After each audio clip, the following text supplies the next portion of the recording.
Welcome to OSSIM Part 1, Installation and Configuration.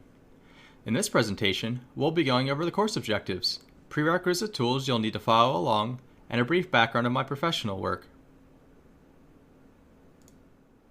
I've worked for a couple years as both a security analyst and incident responder. In my latest role, I've been working with AlienVault OSSIM for close to a year. OSSIM is the paid premium version of OSSIM, which we will be covering in this course. Throughout the past year, I've installed, configured, managed, and tuned a SIEM installation from the ground up. I'm going to break down what I've learned into the bare essentials to help you get started. Now you may be asking, what even is a SIEM? Well, SIEM is an acronym that stands for Security Incident and Event Management. In this course, we'll be focusing on AlienVault's free, open source Security Incident Management System, or OSSIM for short. SIEMs are crucial for businesses to ensure they are protected and have active alerting for security incidents on their network. SIEMs have many features and uses, however, most of them boil down into these main points. SIEMs ingest logs from everything they possibly can. Domain controllers, workstations, web servers, firewalls, routers, hypervisors, and other networking equipment all need to have their logs sent. A SIEM can take these logs and store them securely in one centralized location. A SIEM can take these centralized logs and run them through a correlation engine. This engine looks for trends and indicators in the logs for malicious activity. When a SIEM detects malicious activity, they create events and alarms. These alarms notify SOC analysts to investigate. A SOC analyst can utilize the SIEM to perform in-depth analysis and react to the alarms accordingly.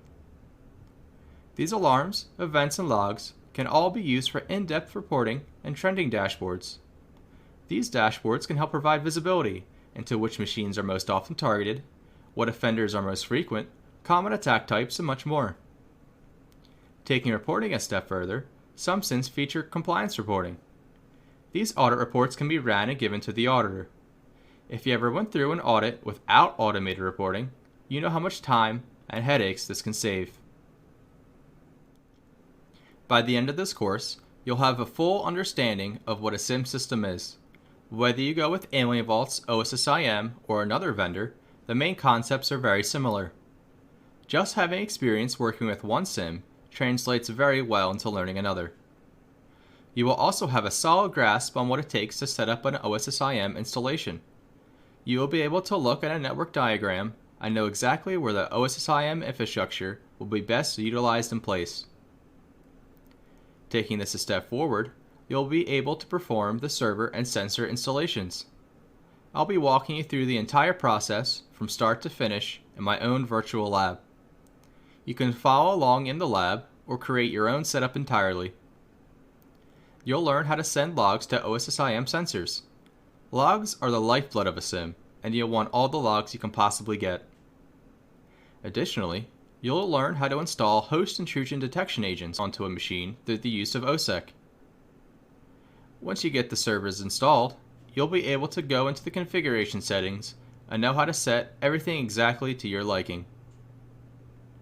While this course is designed around setting up a lab environment to gain familiarity with the SIEM, these skills will be a great addition to your resume. Even if you're more interested in offensive security, understanding how a SIEM and other security appliances work will help you become a much better penetration tester. This course is centered around free software and tools. If you have a newer PC, this course will be entirely free. I'd recommend using a PC with a quad-core or higher and 12 or more gigs of RAM. While you can make do with less, you'll find that the appliances run quite a bit slower. This course will work just as well using a lab of multiple computers, however the networking and lab setup is out of this course's scope. I'd recommend using one computer and virtualization software. VirtualBox and VMware are both great options. Personally, I like to use VirtualBox and we will be using it for all of the examples in this course. If you want to follow along exactly, click by click, I'd recommend using VirtualBox. You'll also have to download the OSSIM image. If you haven't downloaded it already, I'll be providing a link in the course materials tab. For my lab, I'm going to be setting up a Linux web server. Going into the web server setup, and configuration is out of this course's scope. However, I'll provide a link in the course materials tab for reference. You should feel free to also create any other virtual machines and send those logs over as well. The more logs you have being sent to OSSIM, the easier it is to really dig into the SIEM and grasp how it works. This course will assume no prior knowledge. By the end of this course, you'll be able to create and develop your own OSSIM installation. In the next presentation, we'll be answering several questions such as, what exactly is OSSIM, and how does OSSIM work? We'll also discuss the AlienVault infrastructure and how to best plan for your use case. I'll also be giving a couple examples of basic deployments and go over my lab configuration. In closing, I'd like to thank you for your time, and I hope to see you in my next presentation.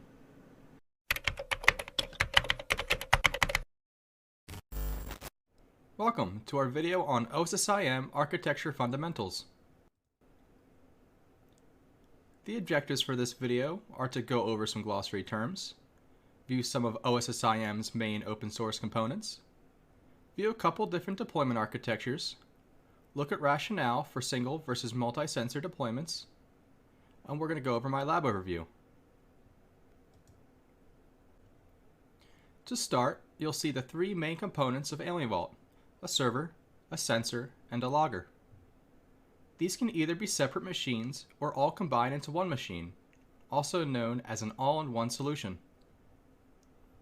A sensor can perform multiple tasks, such as raw log normalization, vulnerability scanning, passive and active asset discovery, and log forwarding to the OSSIM server. A logger refers to the storage component of AlienVault. Loggers can be used for extended raw log retention, which is often needed for compliance. Please note that loggers cannot be separated out from the main OSSIM server in OSSIM. This is a selling point of AlienVault's premium USM offering. The server component performs analysis and correlation on the normalized logs. This is also where an analyst will connect to in order to view events and alarms, kick off vulnerability scans, and perform other administrative tasks. An all-in-one solution simply combines all three pieces into one single server. Moving on to the next item, raw logs are the unnormalized logs sent to AlienVault. Through ingesting raw logs and analyzing network traffic, OSSIM creates events.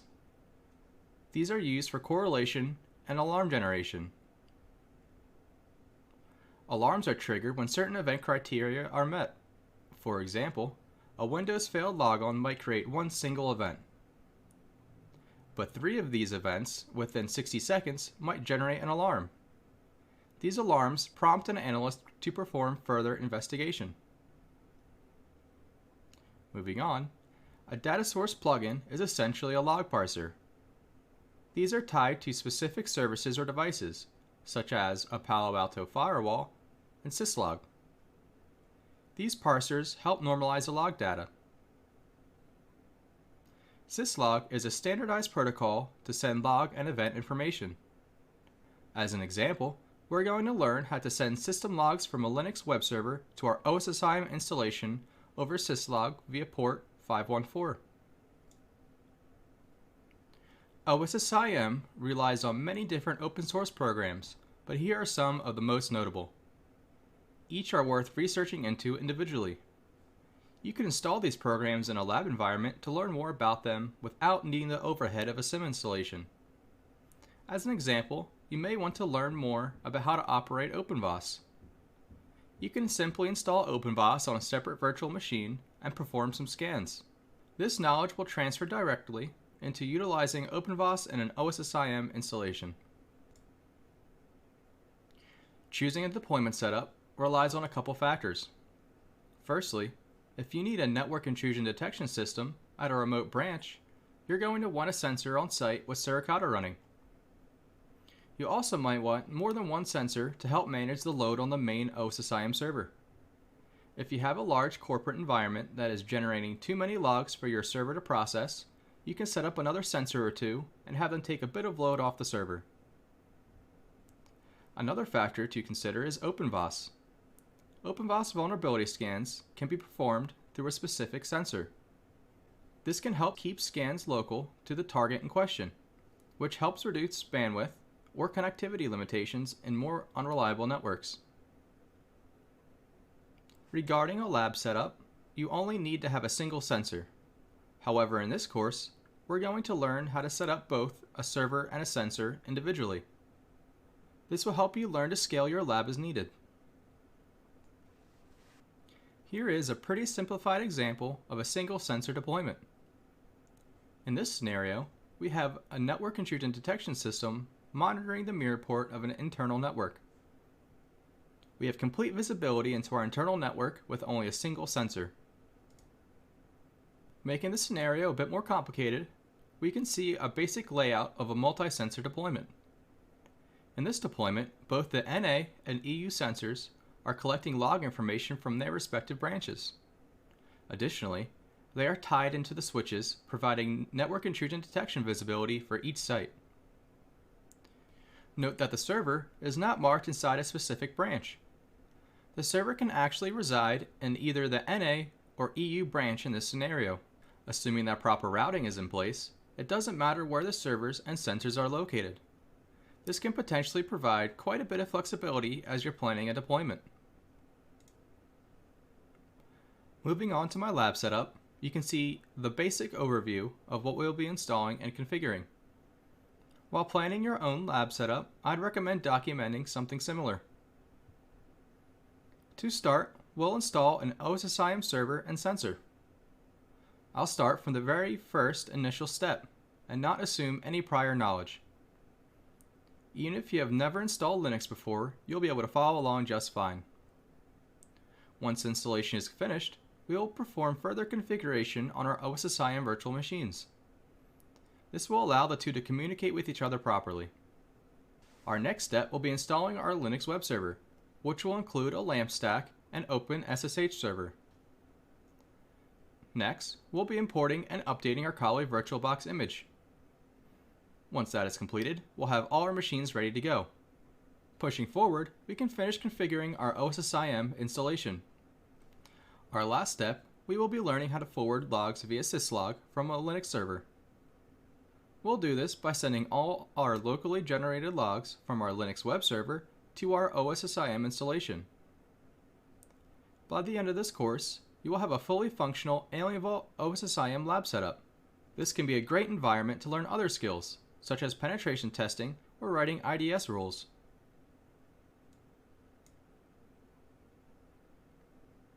Before we dig into our lab creation, I do want to mention that AlienVault has some wonderful documentation. While much of this is geared toward their paid offering, these documents can be a valuable resource as you go through this course or want to do something more complex afterwards. Now that you have some theory behind SIMs and OSSIM in particular, we can start getting our lab ready.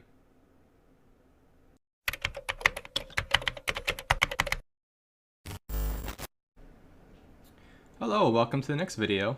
Today we'll be going over the software we'll have to install and go over a couple of tips to plan out our lab.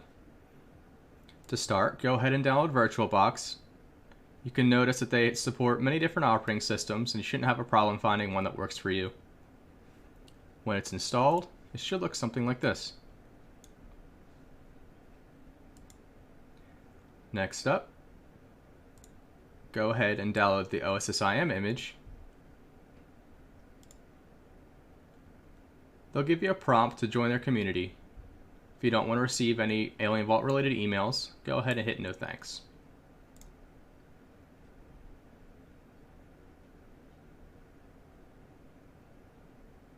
Once that's finished, we can go ahead and download Ubuntu Server. Now this version number might change, but just download the latest version.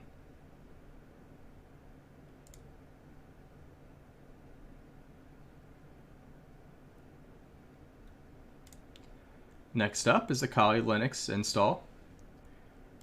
Traditionally, we would get the Kali Linux ISO file and install it from scratch, but Offensive Security has provided VMware VirtualBox and Hyper-V image downloads that we can utilize. These images are pre-configured and we can just import them into VirtualBox. Now that we have all the software we need, we can go over our lab setup. What I will do prior to configuration is to create a chart similar to this. Put in all the hosts you plan on putting in the lab, give any servers a static IP, and if you have the luxury of multiple hard drives, I will definitely split them up accordingly. At the very least, I would split up the OSSIM sensor and server, and if you're still limited for space, I would recommend just setting up OSSIM all-in-one. What an all-in-one does is it will take the server and sensor and run it on the same server. Some of the configuration steps that I will be doing might not apply, but by and large, all the steps will remain similar. Once these downloads are done, we'll have all the software we need in order to get started.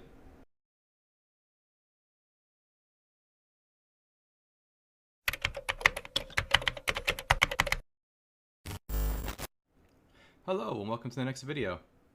In this video, we'll be installing our OSSIM server. To start, open VirtualBox, click New. You can name the server whatever you like. I try to stick with a general naming convention. This is a Linux server, and it's based on Debian. Memory will largely be determined by how much you have available. I'd recommend at least 4 gigs of RAM. I'll give mine 9.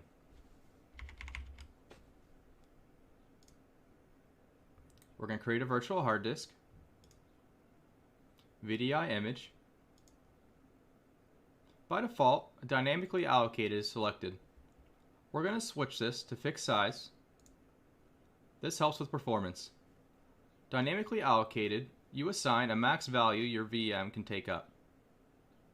When you first create the VM, it'll be as small as possible, and as you use it, it'll stretch in size. A fixed size starts off at the large size. This helps I/O performance and will help more intensive tasks to complete. In this section, we can choose our install location. If you click this arrow here, you can choose where you want your VM. If you remember in the previous video, we created this handy chart. Reference this chart and find your VM location and use that value. Okay. Next up, we choose our virtual hard disk size. I'd recommend 15 to 20 gigs at minimum.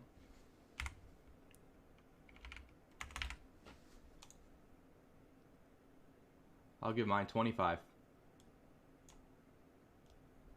Depending on how much size you take, this process might take a while.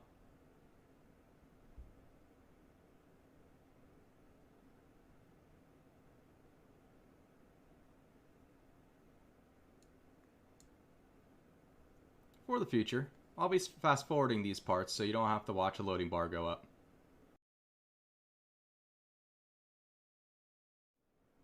Now that we have the storage allocated, we need to give another processor to our OSSIM server.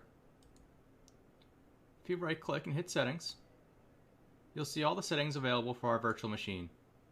Click System, Processor,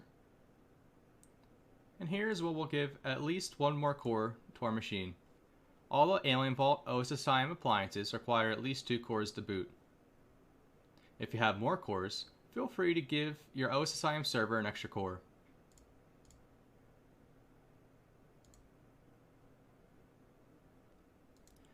Make sure the server is selected and hit Start.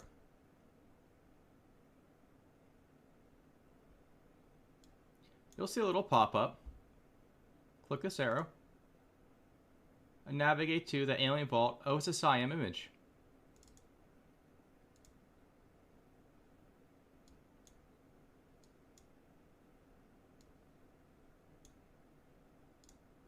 We're going to select the OSSIM installation, and the process begins. If you ever installed a Linux distribution in the past, this process should be very familiar. We're going to select our language, location, keyboard layout,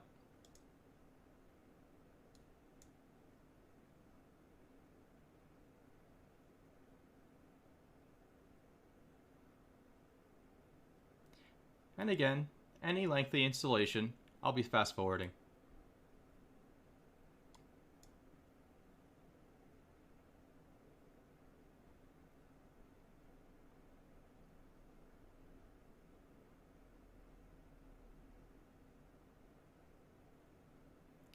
If you remember back to our chart, we've assigned an IP address to the server.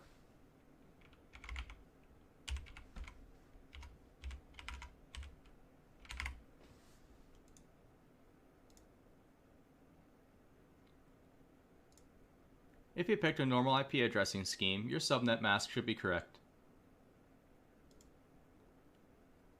Same with the gateway and the name server.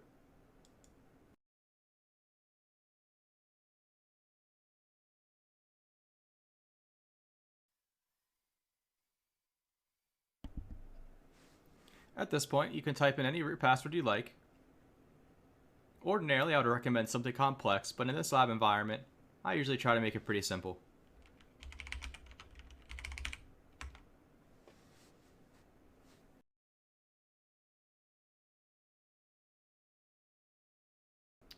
Now we select our time zone.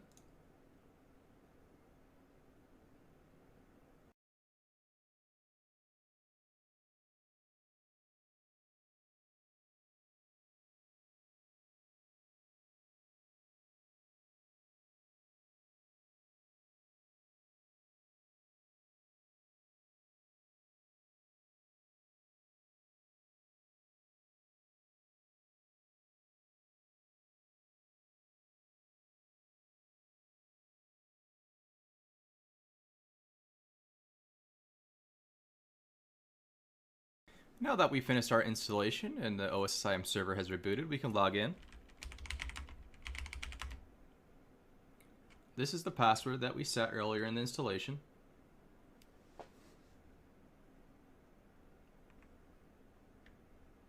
So we'll have a video going over the configuration here, but for now we're just going to shut down our appliance.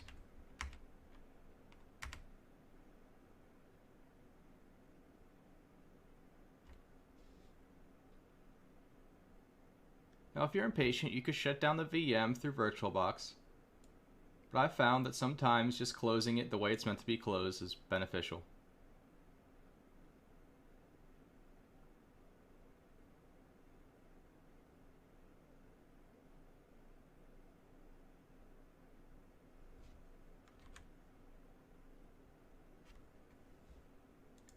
Okay. At this point, our OSSIM server is configured. Go into the settings, network, and we're going to change our network adapter type. We're going to be putting our VM on a host-only network.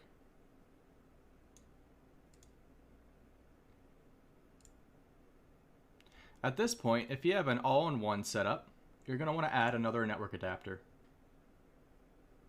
If you do add another network adapter, you're also going to want to add the promiscuous mode to allow all or allow VMs. Since I'm doing a separate sensor, we'll visit that again later.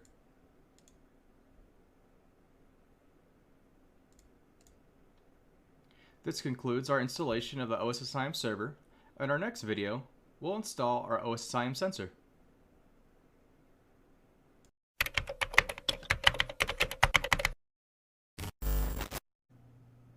Hello and welcome to the next video. In this video, we'll be installing our OSSIM sensor. This process is mostly the same as installing the server, but I'll walk you through it just in case. We're going to hit New. Follow our naming convention. If you remember, this is a Debian base. Memory size, this could be quite a bit less than the server, but I'd still recommend 4 gigs of RAM.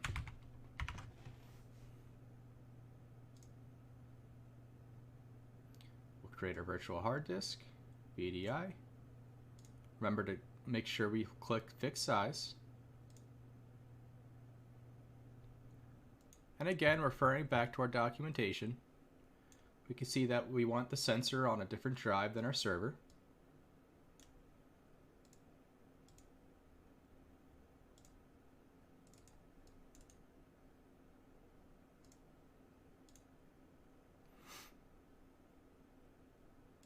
I'm going to give this 15 gigs.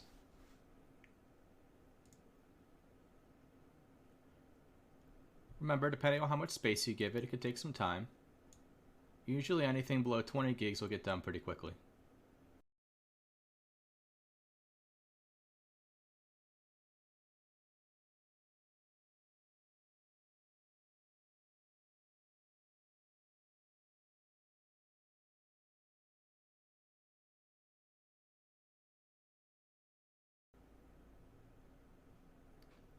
Okay, now we have our sensor to work with. To start, we're still going to have to give our server at least 2 cores. If you have more, I would recommend giving your sensor more than 2 cores, especially in a lab environment versus maybe a small business or something like that. If you have any extra cores past 2, I would give it to the server versus the sensor. I'm going to hit start.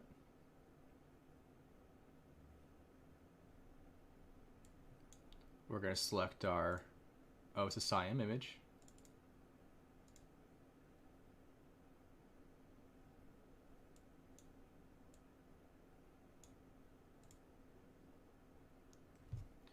Largest differentiating factor is instead of clicking install AlienVault OSSIM, we're going to be installing AlienVault Sensor.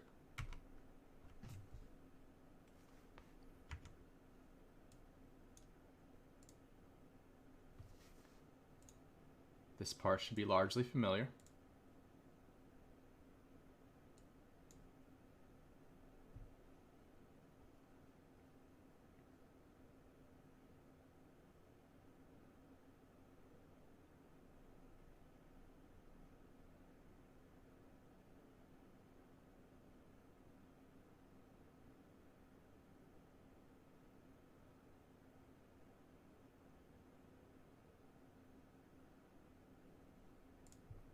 For the IP address, remember to refer back to the lab diagram.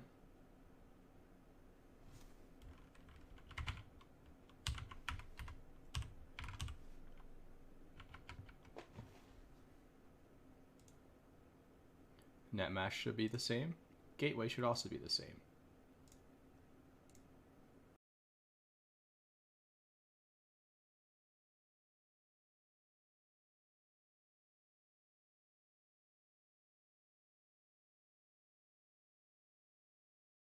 And now we enter the root password. If you're installing this in anything outside of a lab environment, really, like a small business or something like that, you're definitely going to want to make this a more complex password, as well as different than the OSSIM server. I would recommend installing a password manager and creating randomly generated passwords for that. But since this is a lab environment, I'm going to use the same password as the server just for simplicity's sake.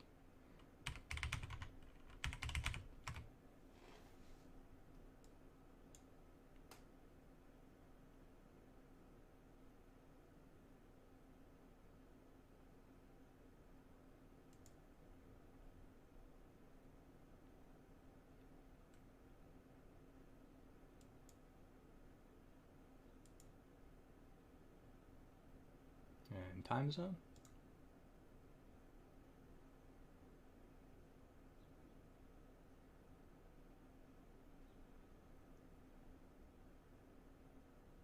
And now we have our install. I'll fast forward this part.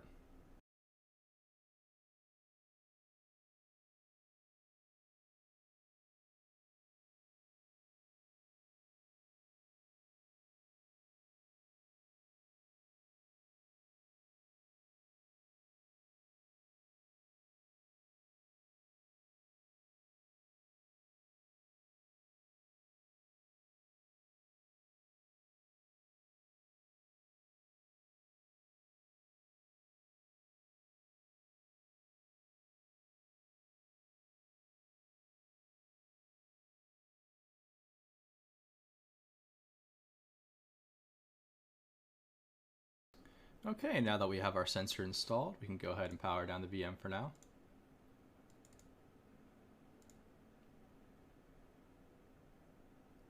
This next step will apply to both the sensor or the server if you're doing an all-in-one setup. So what we're going to do is go into the machine settings. Go to network. Switch the network to host only. We're actually going to add another adapter. And this is going to be for our network intrusion detection. We're going to allow promiscuous mode. This allows this network adapter to sense all the network traffic coursing through this virtual environment we have. Ideally, in a production system, you're going to have a switch with a span port or something like that, and it'll mirror the network traffic going through the network. But for a lab setup, you can just hit promiscuous mode and it'll do the same thing.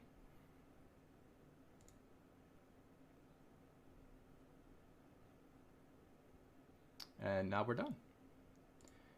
If you wanted to test your systems, you can log in.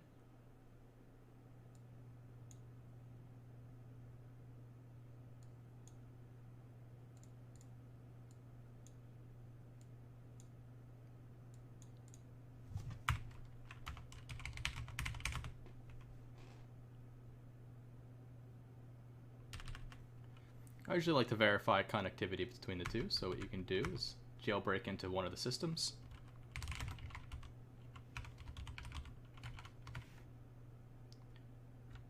And make sure ping works. This is just a good double check to make sure we have our bases covered. And now that we have these two systems installed, we can configure them.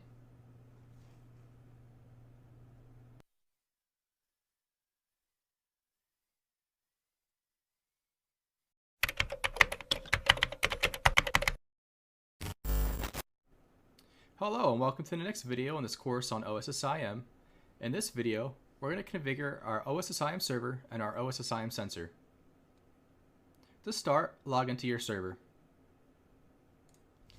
Just to make sure I'm on the same page as my lab documentation, I like to jailbreak and double check to make sure my IP address is the same. To get back to that main screen, you can hit exit and enter twice. At this point, we can go into our system preferences and configure our host name.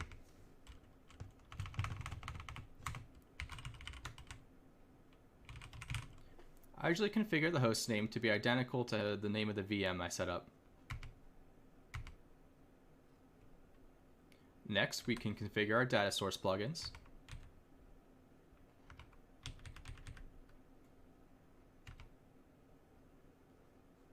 A data source plugin is essentially a log parser.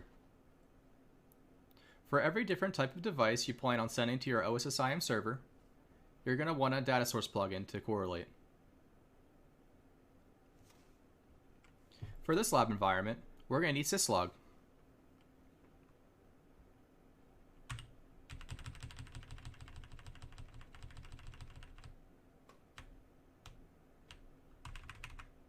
You can hit space to select and then hit enter. At this point, we can go back to the main screen and hit apply all changes.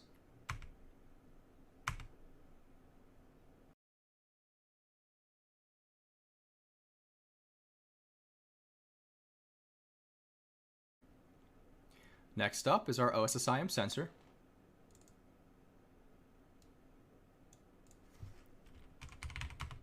You can go ahead and log in. And just to start, I'm going to do the same basic checks that I did on the server. Okay, we're good there.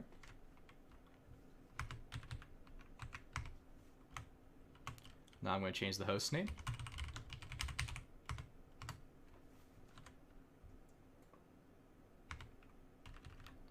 And we're going to go ahead and add that data source plugin.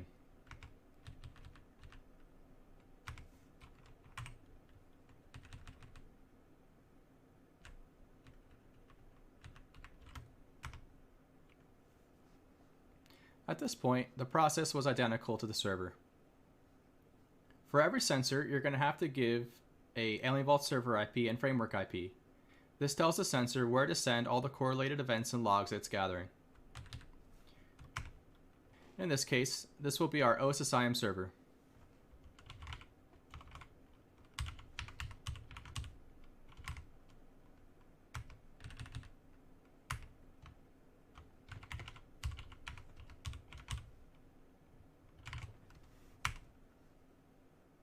Perfect.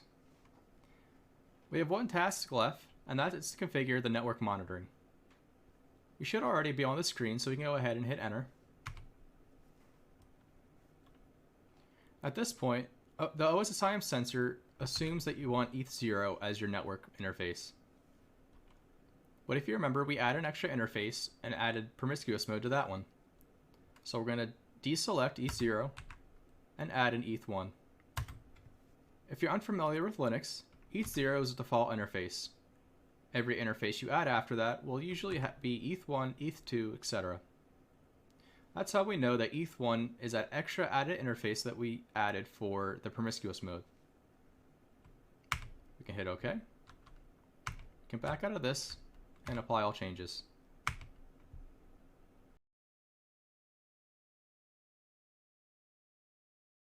If you notice down at the bottom of the screen here, it says access the AlienVault web interface using the following URL. That URL should be the IP address associated with the OSSIM server. This is how we know that the changes we made took effect. At this point, we have properly configured the OSSIM sensor to talk to the OSSIM server.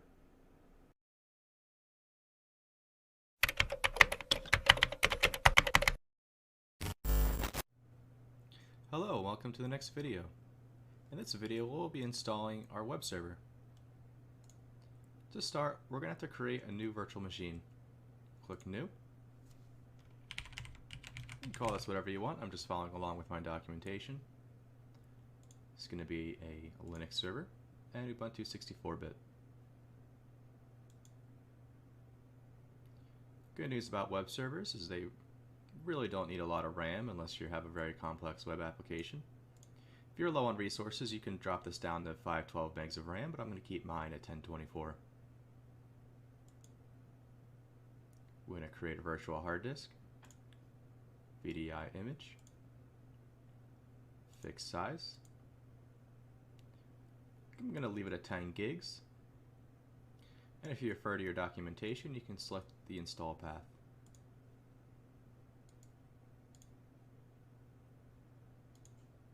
And then create.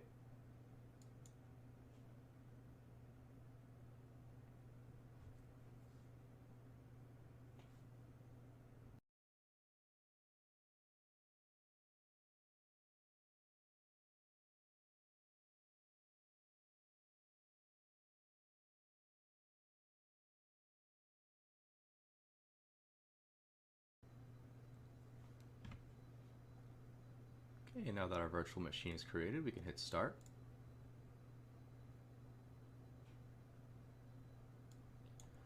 We're going to select our startup disk.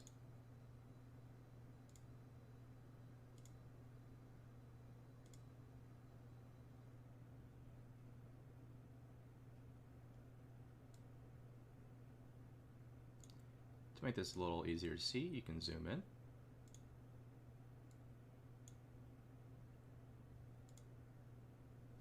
Okay, now select your language. Install Ubuntu server.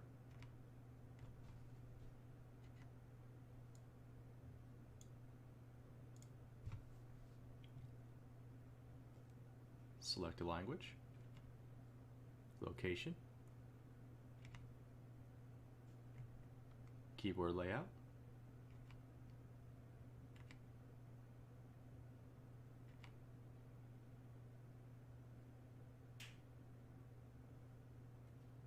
if you notice, this is very similar to when we installed AlienVault.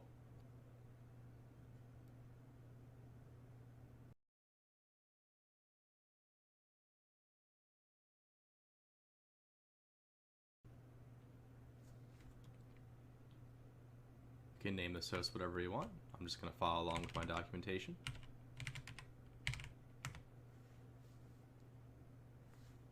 Username.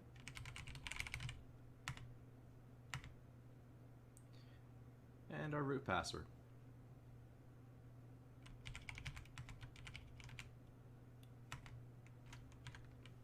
Again, given that this is a lab, I generally stick with the same weak password. If this wasn't a lab environment, I would recommend encrypting your home directory. but given that this is a lab, you can just continue.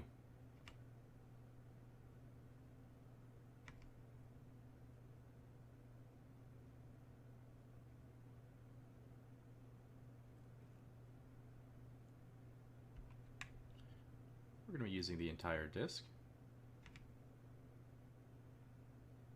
There's our VirtualBox VDI hard disk. And we're going to accept the changes.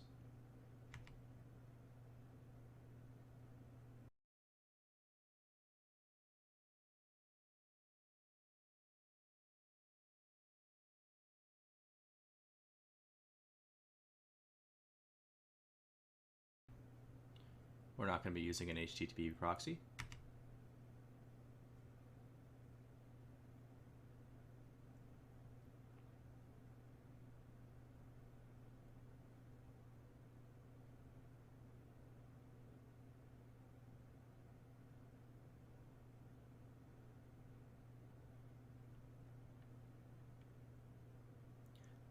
This option is really depending on how you want to use this web server. If you're planning on using this lab for an extended period of time, I'd recommend installing security updates. I'm going to leave it go for now though.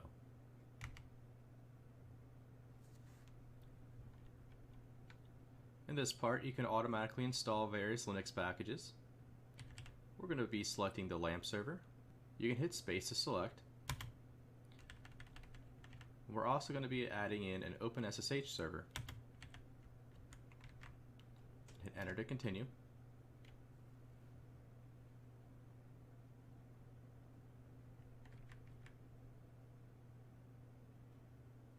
We can leave this blank for now.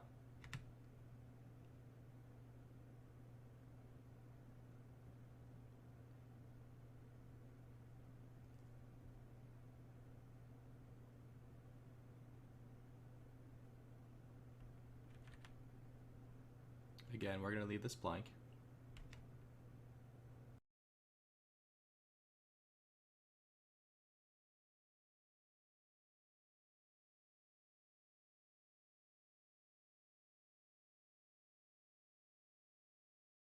We can install the grub loader.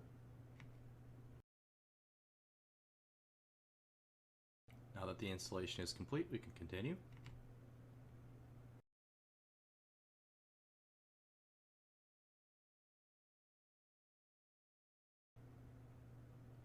Okay, at this point, we're actually going to power down.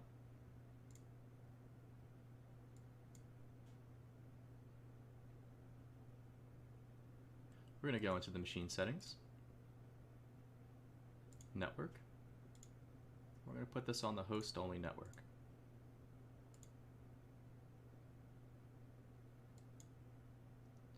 We can power it back on.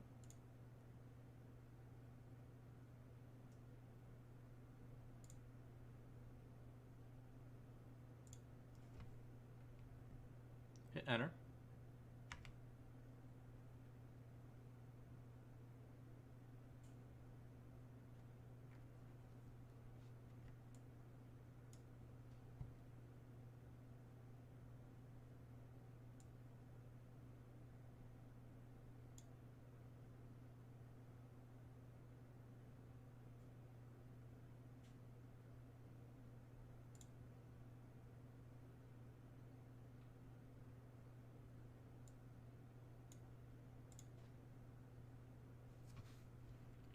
Now we can log in.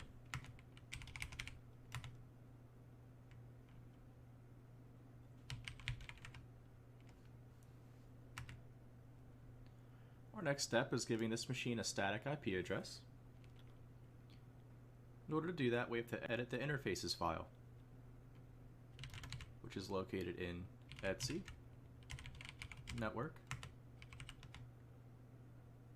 and interfaces. You can see it's a text file here. We can edit it with nano.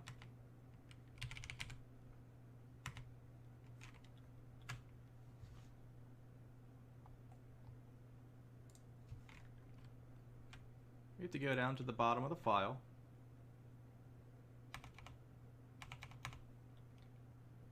Type in init static. And since we're not using DHCP, we have to specify the static IP address.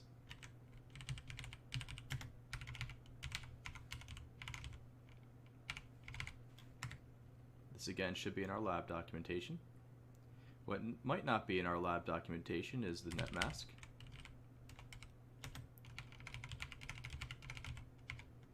If you're following any normal /24 address scheme, it's going to be 255.255.255.0. The network.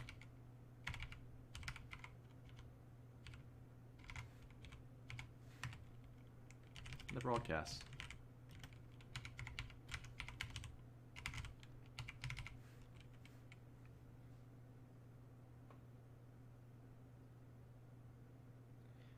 In order to save a file in Nano, hit Control X.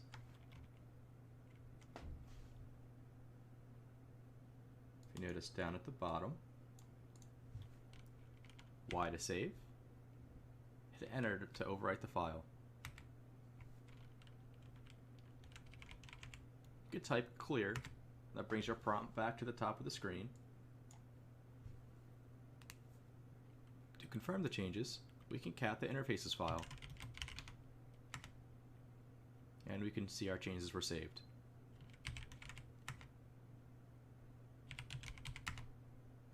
At this point, we have successfully installed our web server and configured static IP addressing. In our next video, we'll install our Kali Linux virtual machine.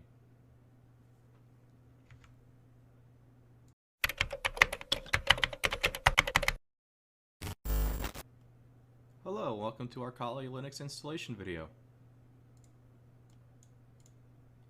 To start, this process is a bit different since we're importing an appliance that has already been created versus creating an ours from scratch.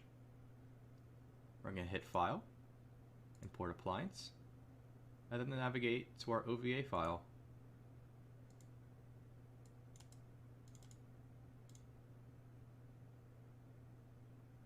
Open. Hit Next.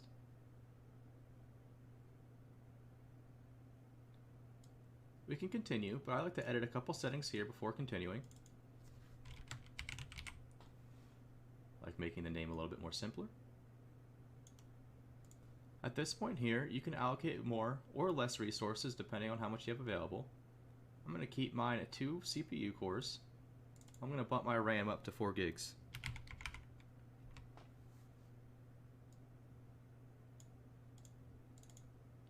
This storage location will be determined by our lab documentation. For me,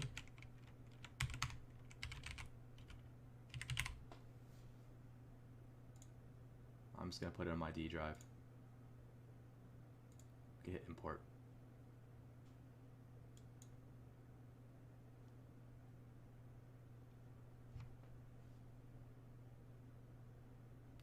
This part might take a little while, but I'll fast forward the process.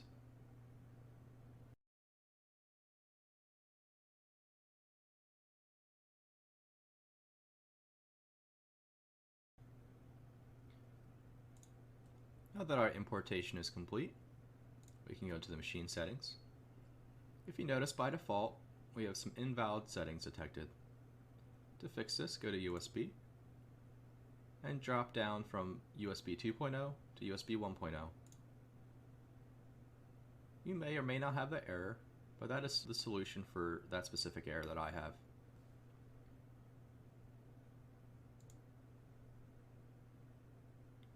Now I hit Start.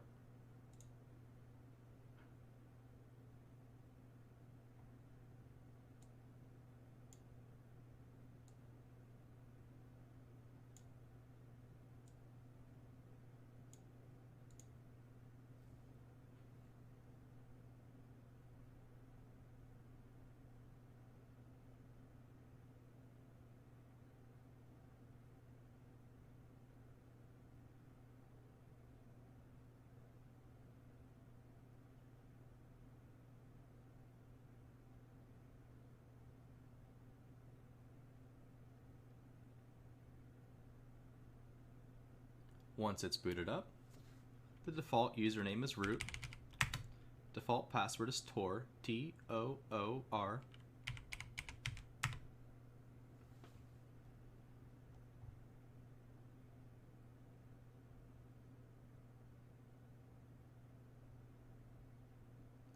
If you're a Linux user, the GNOME shell can be highly customized and you can do whatever you normally do with your GNOME installations.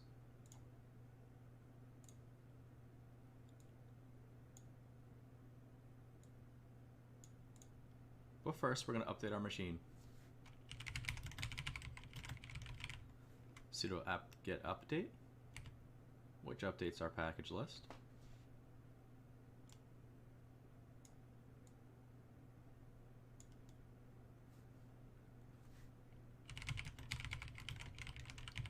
And sudo apt-get upgrade to start upgrading our machine. Hit Y to continue.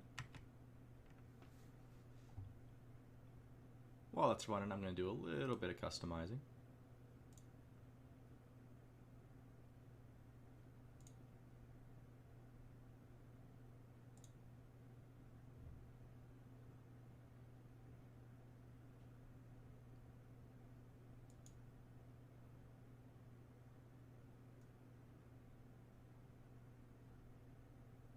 Keep in mind, you don't really have to do anything I'm doing right now. I'm just doing it more to pass time and get comfortable.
I'll fast forward the rest of this.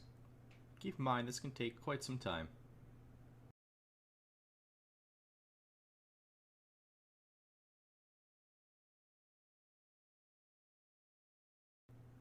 You can type Q to escape the changelog.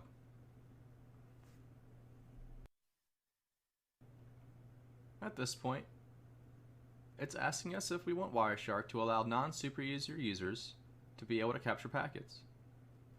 If you have multiple users on your Kali system, you really should hit no, but since we're going to be logging as root and only using this machine as root, it really doesn't matter.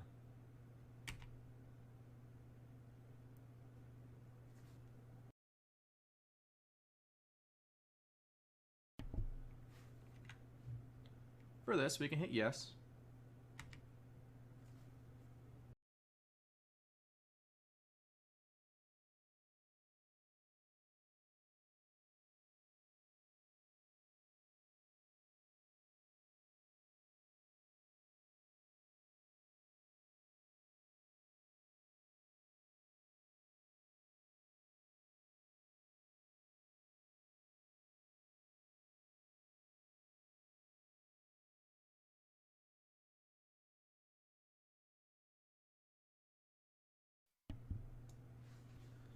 At this point, we can hit space to select and hit enter to OK.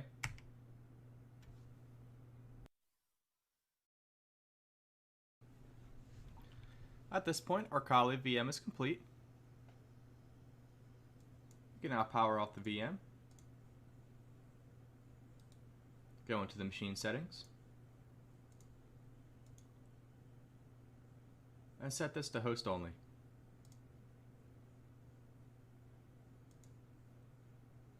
Now that all our machines are created, we can go into more configuration.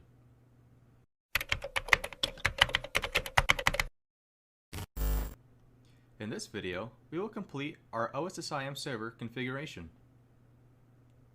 To start, we're going to need to power on all of our VMs.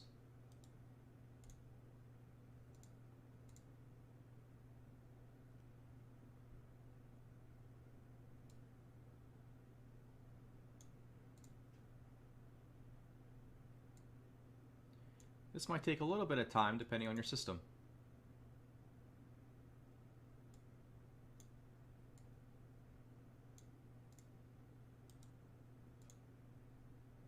A headless start starts the server without user interaction.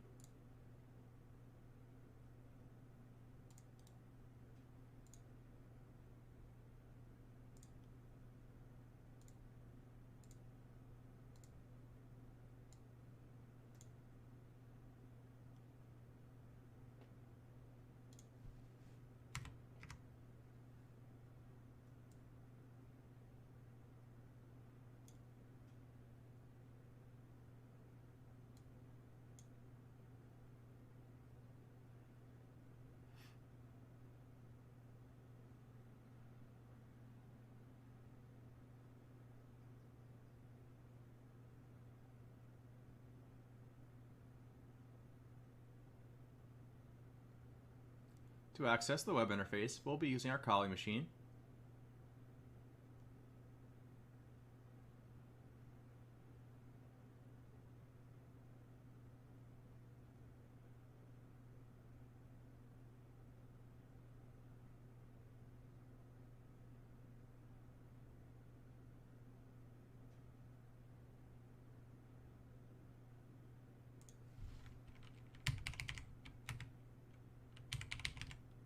Remember, default username and password is root and Tor, T-O-O-R.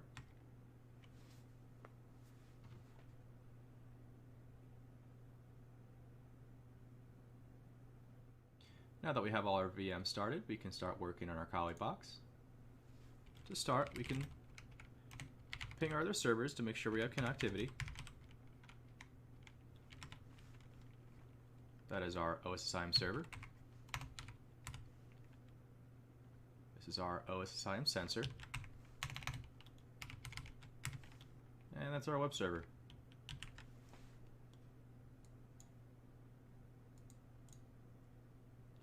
Open Firefox.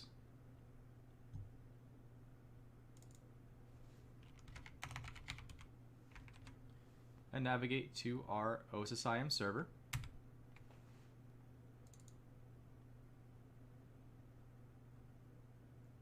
You might be prompted with a security exception because there's no certificate, but you can just accept and bypass that. Enter in our full name, password, and email.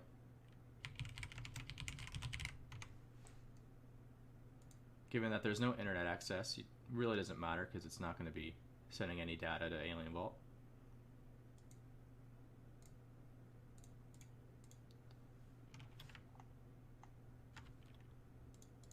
We're going to log in with our credentials we just created.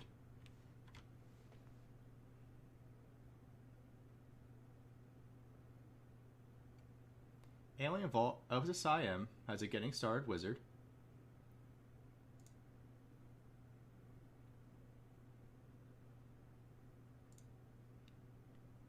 For our server, we only have one interface. It is our management interface, so there's nothing to do here. Asset discovery. This is our gateway. 102 will be our Kali machine. We know this is a Linux device. We know this is a Linux device. We could also manually add in an asset.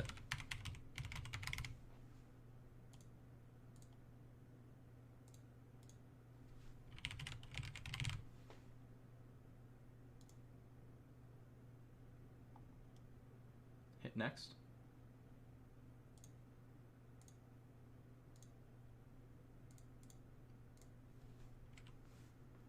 At this point, we have to enter in our credentials to the servers.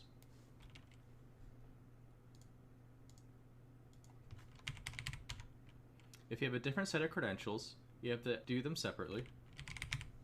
I use the same username and password for both my server and sensor. This deploys a Linux HIDS agent, which can detect security events locally on a machine and send them back to AlienVault.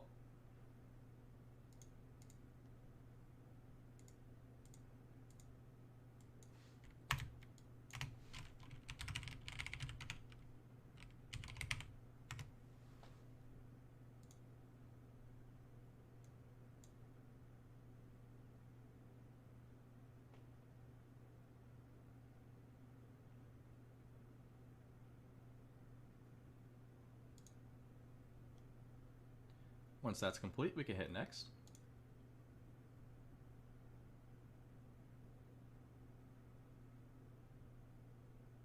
We'll be skipping this step.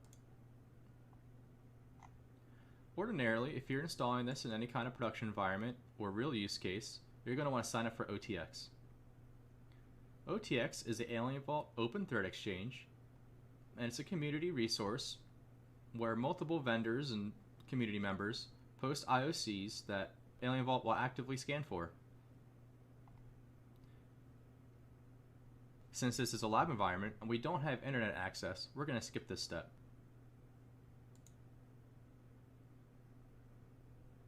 And we're going to hit finish.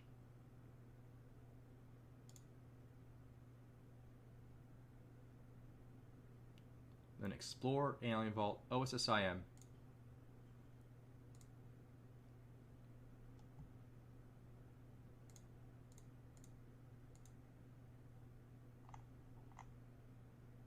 Welcome to the AlienVault OSSIM web interface. If you're an analyst, this is where you do most of your work.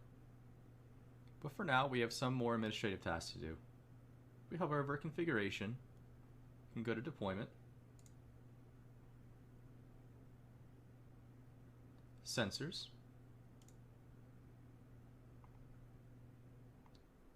we have to insert our OSSIM sensor.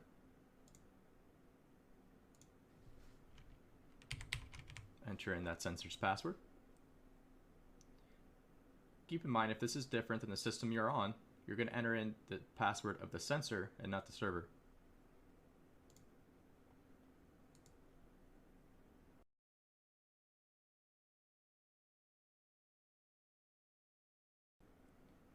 Given the system requirements of OSSIM and that we're in a test lab environment, this will be much slower than it would in a normal production environment.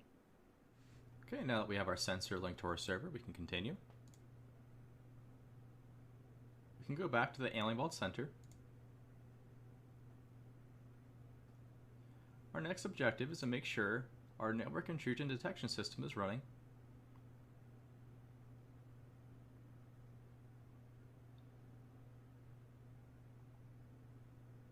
It may take some time to retrieve some data from the sensor. Now that the data is returned, we can click into System Detail. We're going to go to Sensor Configuration. This might also take a bit of time. Next, we click Detection. We can see that ETH1 is our listening interface, which we set in our server configuration. And we can see here that the AlienVault NIDS is up and running. By default, AlienVault uses Suricata as its intrusion detection system, and a lot of Suricata rules rely on external and internal IP addressing. Given that this lab is entirely internally addressed, we're going to have to allow AlienVault to recognize internal addresses as external addresses. To start with our test, we can go to Configuration, Threat Intelligence, and then Directives. Correlation directives are a set of rules that AlienVault uses to analyze logs. For example, if we search Nikto, we can see a Nikto Web Vulnerability Assessment Tool usage. This is a web vulnerability scanner. If you look in the rule, we see from and to, exclamation point homenet, and homenet. exclamation point homenet is another way to say not homenet. We have to edit this to say from homenet to homenet. To do this, we can clone this directive to user, hit yes. This will disable the AlienVault policy and create our own custom one. We hit +sign to edit.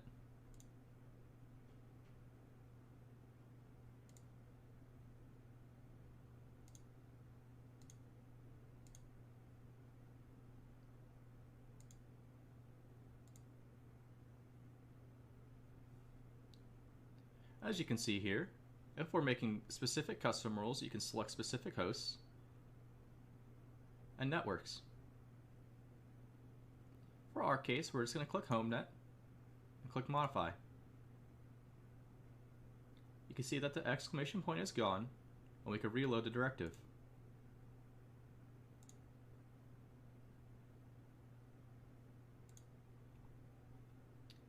And that's step 1 to get our NIDs working.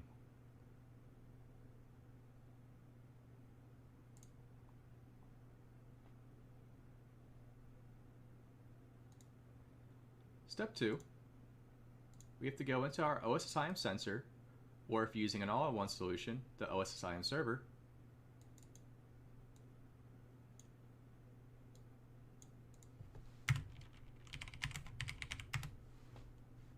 Log in. Make this a little bigger for ease of viewing. We're going to have to jailbreak into the system. To start, we can go into our Suricata directory at etc suricata. And now we can edit our suricata.yaml file. To do that, hit nano suricata.yaml. We have to find our external net variable. You can hit Control W to search. And you can search for external net. Here we can see all the variables that our Suricata installation takes advantage of. Instead of not home net for external net, we're going to change this to any. This helps Suricata recognize more threats than just external to internal traffic or internal to external. In the scenario where someone breaches your network and is moving internally, you have a chance of missing some alarms that you ordinarily would see. I'd recommend setting external net to any, but keep in mind that this will create a lot of false positives within your network that you'll have to tune out later. Given that this is a test environment, it shouldn't be a problem. Control X, Y, enter.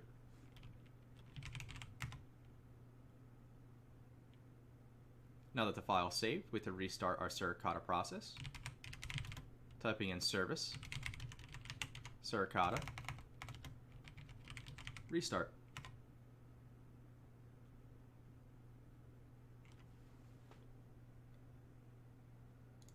Now that that's done, we can go back to our Kali machine,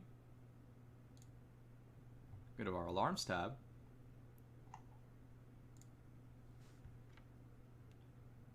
which at the moment is empty.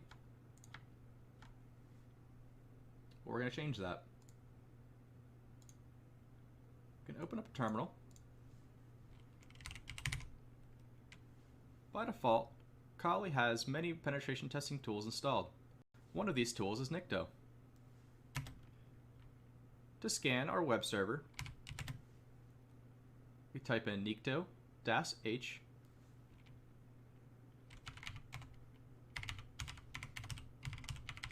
and then the IP address of our Ubuntu web server.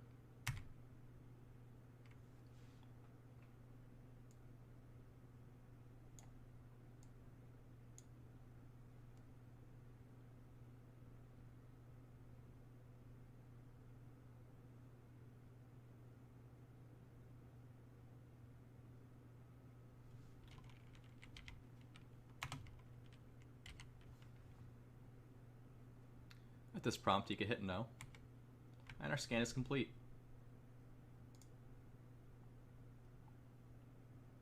You can see right here that we have one unresolved alarm. If it doesn't pop up immediately, you can reload the page.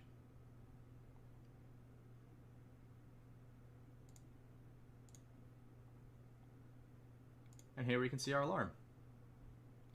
This confirms that our network intrusion detection system is running properly. From our Kali box, we ran a web application vulnerability scanner on our Ubuntu web server. This traffic was picked up by the NIDS interface on our OSSIM sensor.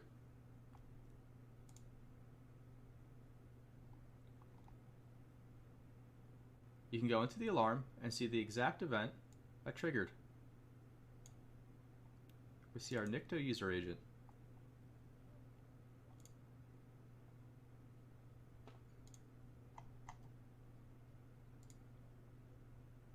At this point, our OSSIM server and OSSIM sensor are fully configured.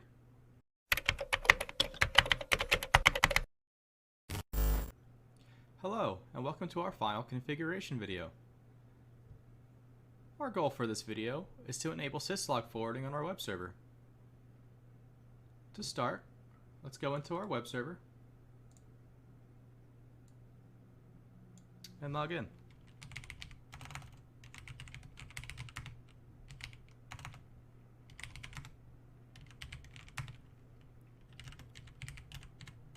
We'll be going into Etsy, our syslog.d,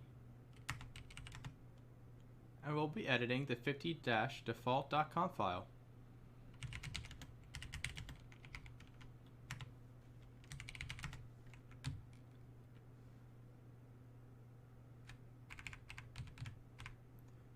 Going down to the very bottom, we can edit a little comment.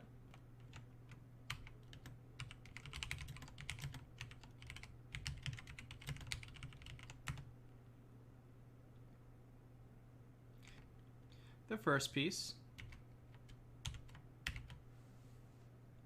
is telling syslog to grab all the logs, regardless of file name or file extension. Next, we have to point where we want syslog to send the logs to.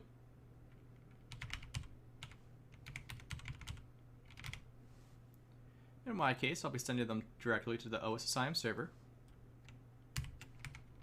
over port 514. Which is usually reserved for syslog. Control X, Y, and Enter to save the file.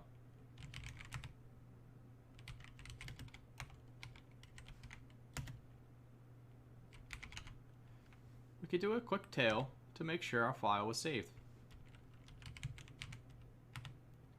Once we've confirmed the file is saved, we have to restart the service. It'll ask you for your admin credentials. And the service has been restarted. To confirm this activity, we can go into our OSSIM server.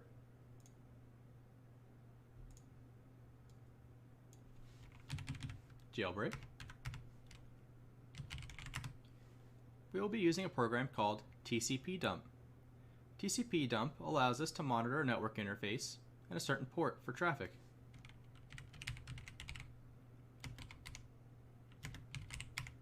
Our interface on our server is ETH0, TAC-V, TAC-W, dev-null, src, followed by the IP of our web server, and port 514.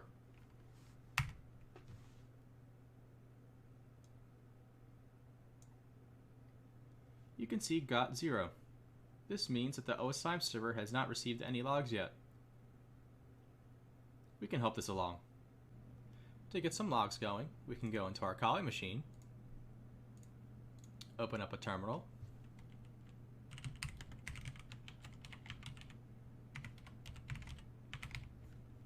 and create some SSH failed login alerts.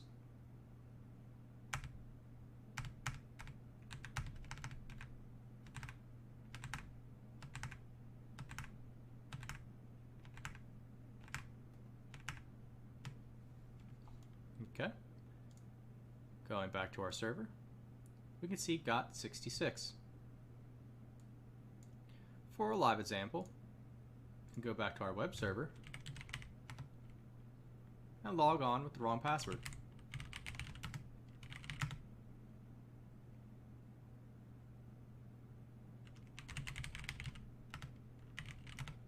As you can see, the value increases as the web server creates the log and sends it over.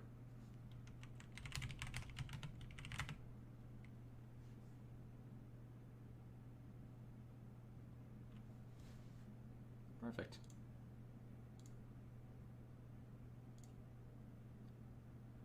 This should also have created some AlienVault alarms.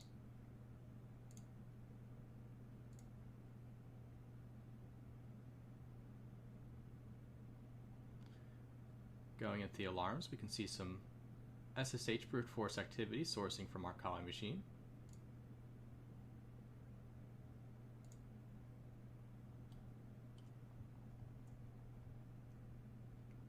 We can see all our failed passwords. Going into the event specifically, we can see the web server is the origin of this log.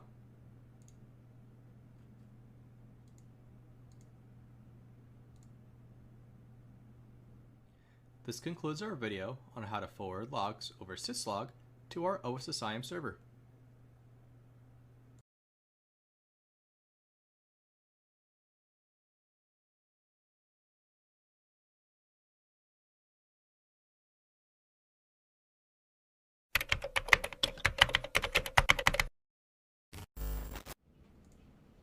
Thank you for reaching this far in the series.